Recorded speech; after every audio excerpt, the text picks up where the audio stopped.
Magandang hapon, ngayon pa araw ng Lunes, August 28, 2023. Update po muli sa lagay ng panahon.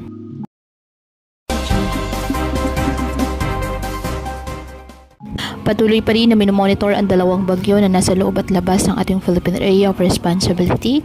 Ayon sa Pag-asa, bahagyang humina ang bagyong Goreng mula sa pagiging super typhoon na isa na lamang itong typhoon category.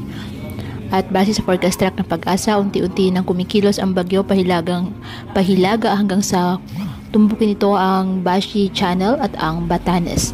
Sa darating na Miyerkules, posibleng dumaan o mag-landfall ang bagyo sa Batanes. Sa Huwebes naman, maaaring nasa labas na ng ating Philippine Area of Responsibility ang bagyo.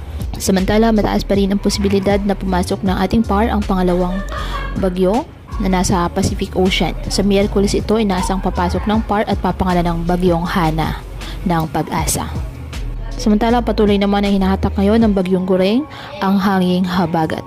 Nakataas pa rin ngayon ang signal number 1 sa Batanes, Babuyan Islands, northern and eastern portion of mainland Cagayan, eastern portion of Isabela, northern and eastern portion of Aurora, Polillo Islands, northern and eastern portion of Camarines Norte including Calaguas Islands, northeastern portion of Camarines Sur, northern portion of Catanduanes. Samantala, may gale warning na nakataas ngayon sa Batanes, Cagayan, Babuyan Islands, northern coast of Ilocos Norte, Aurora, Quezon, Palawan, Romblon, Marinduque, Occidental Mindoro, Oriental Mindoro, southern coast of Batangas, northern and eastern coast of Catanduanes, Masbate, kasama ng Burias Islands, Antique, Aklan, Capiz, Iloilo, Guimaras at Negros Occidental. Kaya pinapayuhan ng ating mga kababayan na maging maingat at maging alerto po sa mga posibleng pagbaha at pagguho ng lupa at ugaliin na magdala palagi ng payong o kahit anumang panangga sa ulan sa tuwing lalabas ng ating mga tahanan.